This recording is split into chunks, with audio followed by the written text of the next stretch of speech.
Hello everyone, welcome to this special episode of L Forum. I started L Forum 2 years back on this very special day. And today is very special for me for personal reasons. And it gives me immense honor and pleasure to invite my chair, my guru, Dr. Dan van Knippenberg on our second anniversary. Welcome to the show, Dan, and welcome to L Forum. Thank you so much, Ringo. It's awesome to be here, especially after watching all this series of podcasts. It's a special honor to be here today. Absolutely. I thought this should be reserved for you for helping me embark on this journey. And we still continue to do a lot of fun things together. And as you always say, to be continued and much more. So without further ado, I would like to get right down to asking it's my turn to ask questions now, I guess. So, as you know, the topics that we have chosen for this series is how's empowerment a competitive advantage in entrepreneurial organizations? And I know that's very close to your heart. And so my first question for the benefit of our audiences is, would love to hear from you, your journey as a scholar and a researcher. Absolutely. So, and I think it kind of leads up to explaining why empowerment is close to my heart. I'm a professor of organizational behavior, which means that I study individuals, teams, networks of teams, and organizations to understand from a behavioral perspective what makes them tick, what makes people function well or not function well, individually and as collectives. And for me, the most fundamental insight from that research is that whatever is good for people in the sense that it makes their work more enjoyable, more inspiring, more meaningful, is good for organizations. There is really not a tension there. I know that some companies approach it differently, and I think unwisely so. I would say trying to exploit people a bit. I think the most fundamental wisdom from research and organizational behavior is the interest. What inspires and excites employees goes hand in hand with what's good for their company. Because people that are really motivated, that see the meaning in what they do, that are excited about what they do, are the most creative and innovative. They're the best problem solvers. They're most persistent in dealing with challenges and setbacks. They're most motivated to make things work and to really care about the quality of what they do.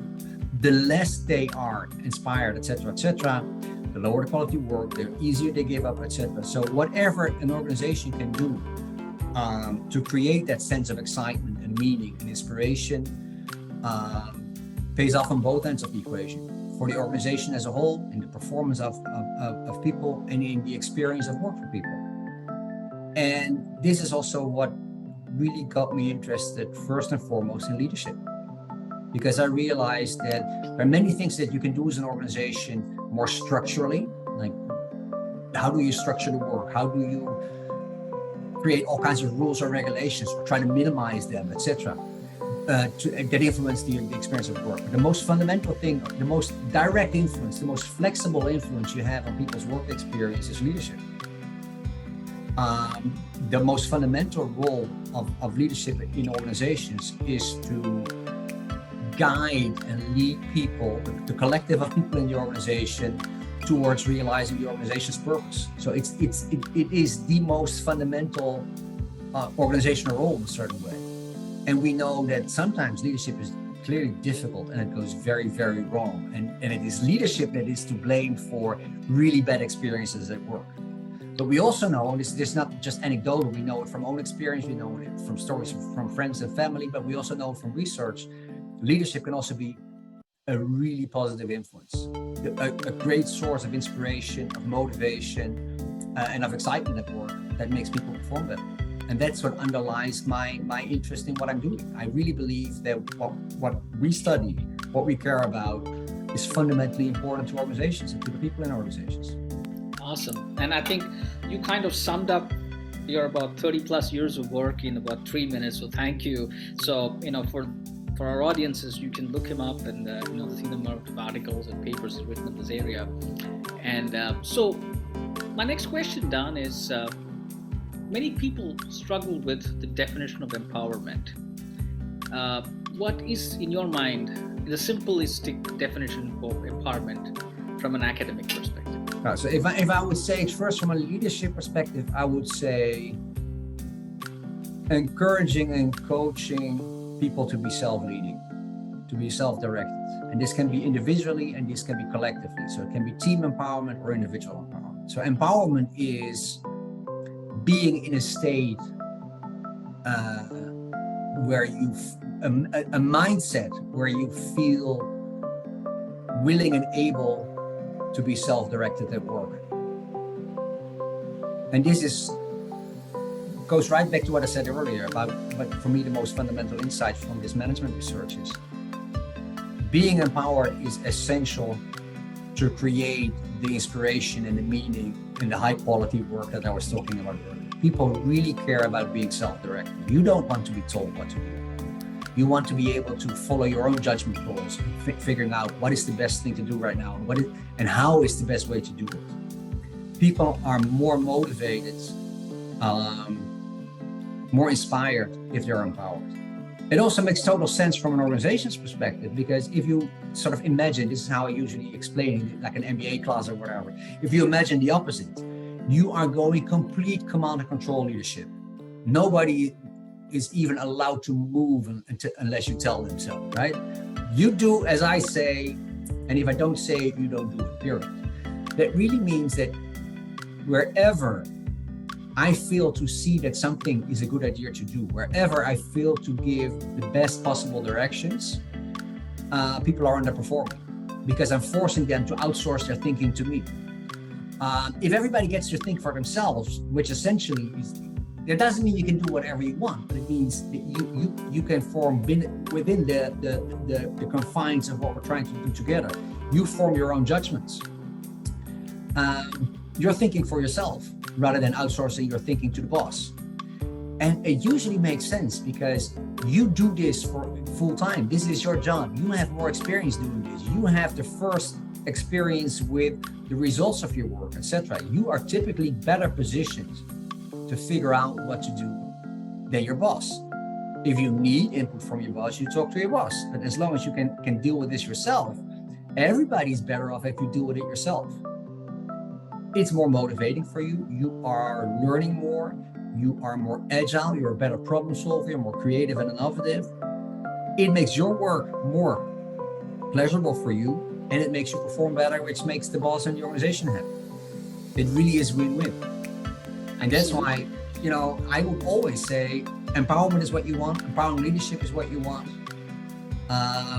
It's hard to see how you could function better with a more directive style of leadership. And I think, and I can speak from personal experience, you're a major practitioner of that. You empowered me during my, pretty challenging doctoral journey. And it was your empowerment which at least encouraged me to do what I'm doing still, and I'm still connected to the world of academia. Thanks, you created a love for academia, the way you operate. Maybe if it was any different, I would have just wanted it to be a piece of paper on the wall. Instead, like you once said, it's not a trophy, but it's a hunting license. So so I will not take credit for that. I was quoting a colleague, but I think that's exactly it. A degree is not a hunting trophy, but a hunting license. And I'm really glad to see that you embrace that. Thank you so much, Dan. Which kind of, wants me to talk about the next area, which I'm sure many practicing leaders would like to hear from you. What are the benefits of empowerment, and how do you harness it as a competitive advantage in an organization? How do you make that a competitive advantage? So I would say the biggest benefit at a high level of abstraction is the more you're able to empower people, the better you make use of their potential. Because it also creates a certain mindset. And I like the terms proactive and reactive here. If you always give orders, always tell people what to do, their mindset becomes reactive. They don't think for themselves, but they wait for you to tell them what to do, because they know if they try to be proactive and take personal initiative, you are going to overrule them anyway. So why get into that socially awkward situation? Why waste your time? Why waste your effort? Why not just wait for the boss to tell you what to do? And what that means is you're underusing their potential, because there's so much they can do, and probably there's lots of stuff they will identify, they see better than you because they have more experience of what they're doing, that you are disempowering them from. And that's where you lose out. If you empower people, on the other hand, you will harness their potential. And I deliberately say potential because it's not just about what they can do right here, right now. It is also about learning. People that are empowered, people that are proactive, that take personal initiative, run into things that they realize they need to learn and do better. But they're motivated to invest in learning to do it better. So it creates a mindset that also makes people more focused on learning. This is something that will be important for us to do. And nobody here knows how to do it. Let me figure out how to do it, because then, my team can also do this. If I learn how to do this, I'll learn how to do this, which is personal initiative, proactivity that you won't get if you don't empower people. People get tremendous satisfaction from those kind of things, being self-directed, developing yourself. So you're also more likely to retain people. In a very restrictive environment, it's so much easier for people to say, you know what, I don't like this job. Let me look around for alternatives. People actually are attracted to jobs and stay in jobs because they are empowered and develop themselves. Because they see that it's enjoyable and they get this feeling of achievement and satisfaction out of their work, and they know they get better at stuff and learn new things. And this is a reason for them to be attracted to the job and to stay in the job. So you don't only get better performance, you also get less problems with turnover. And how do you harness this? That's easier said than done. To a certain extent, it sounds surprisingly easy, right? And I think the one big misunderstanding about empowerment is that it's delegation. That you essentially say, hey, listen, you guys are empowered. Go have fun, do it, and walk away.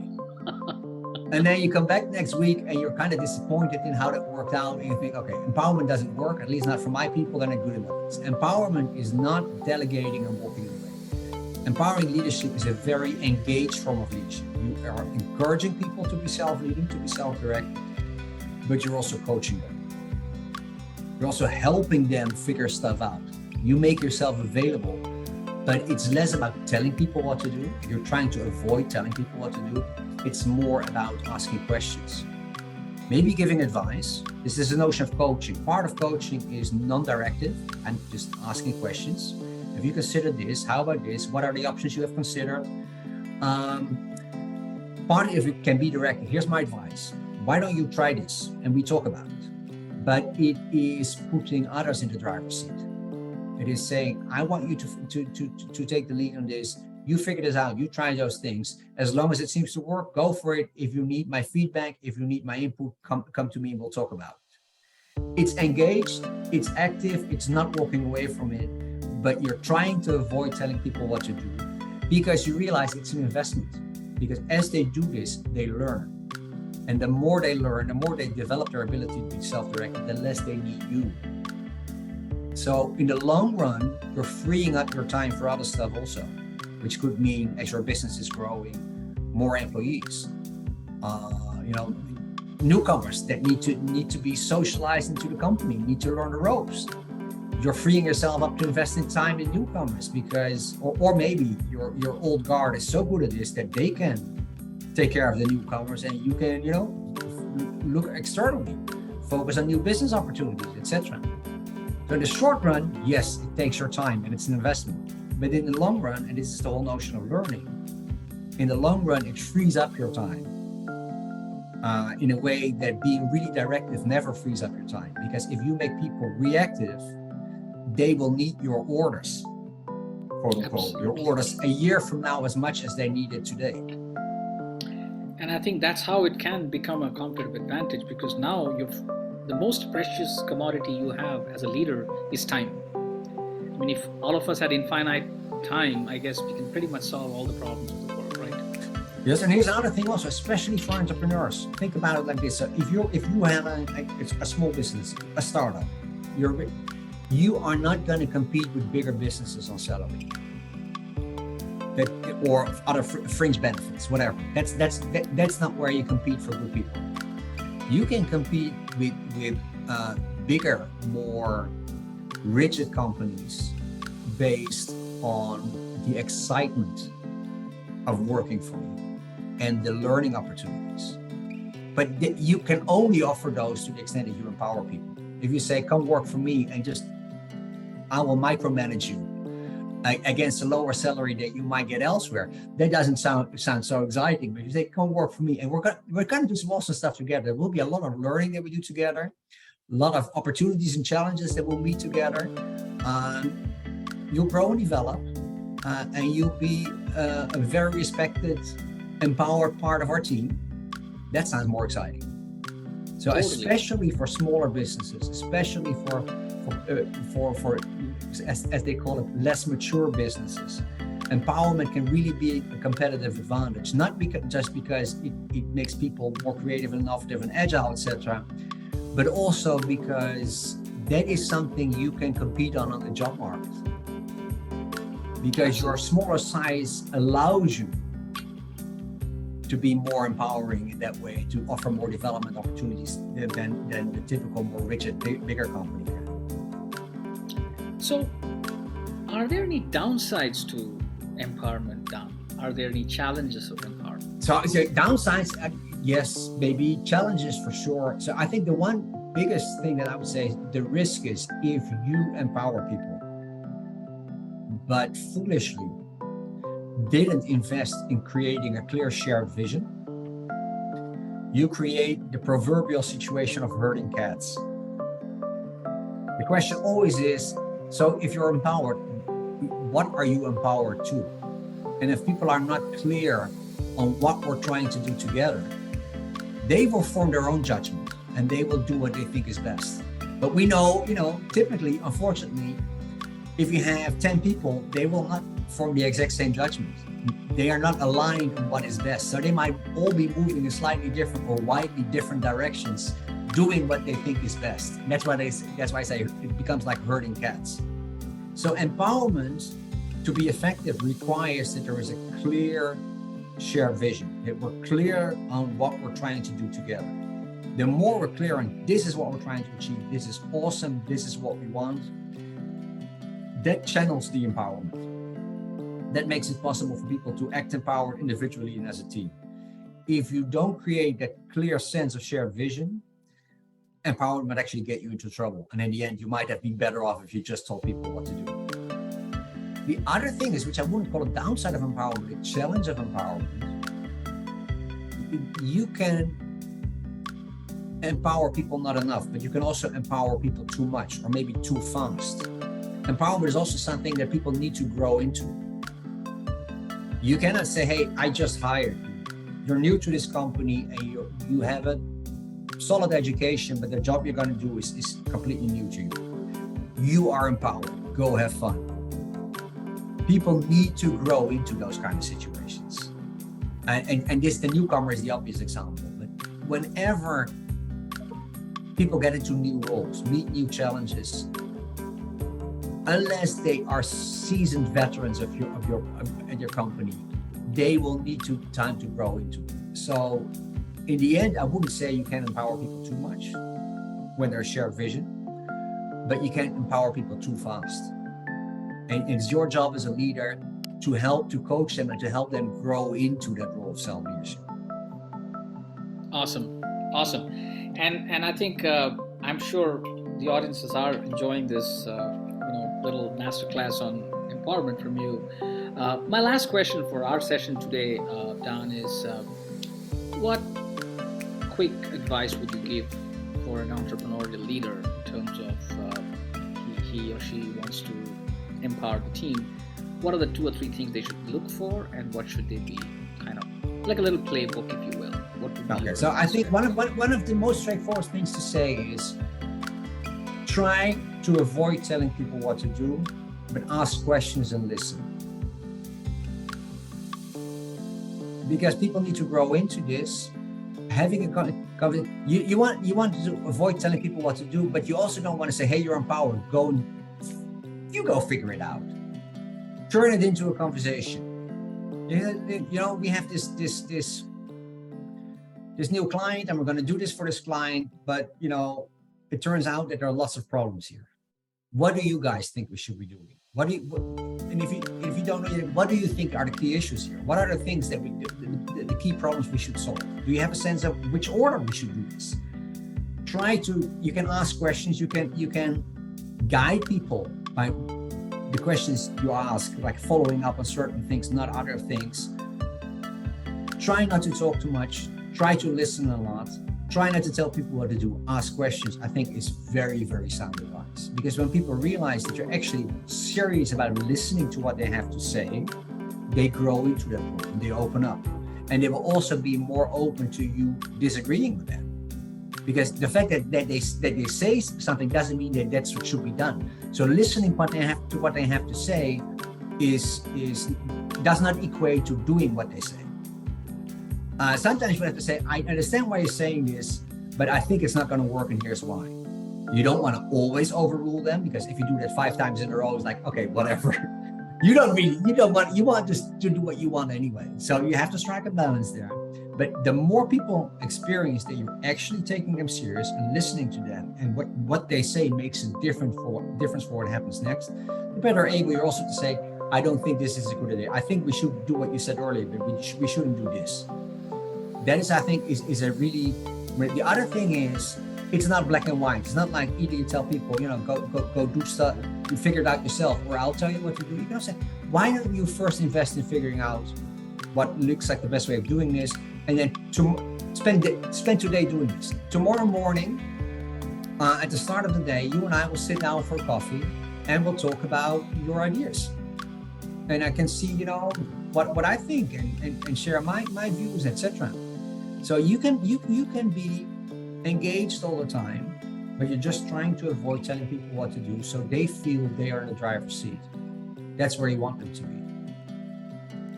Excellent. Thank you, Dan. And I wish we could keep continuing, but I know we have a tight time schedule. So thank you so much for your time, Dan. And as you know, you inspired me to start this leadership forum, and you've been an advisor and guide to me. I'd love to see you participate more in the future. So thank you for your time, and looking forward to doing much more research work with you, Dan. Awesome. It was my pleasure, Ringo. Thank you so much. Thank you. Have a nice day. Thank you so much. Like, share, and subscribe to the E11 Forum channel.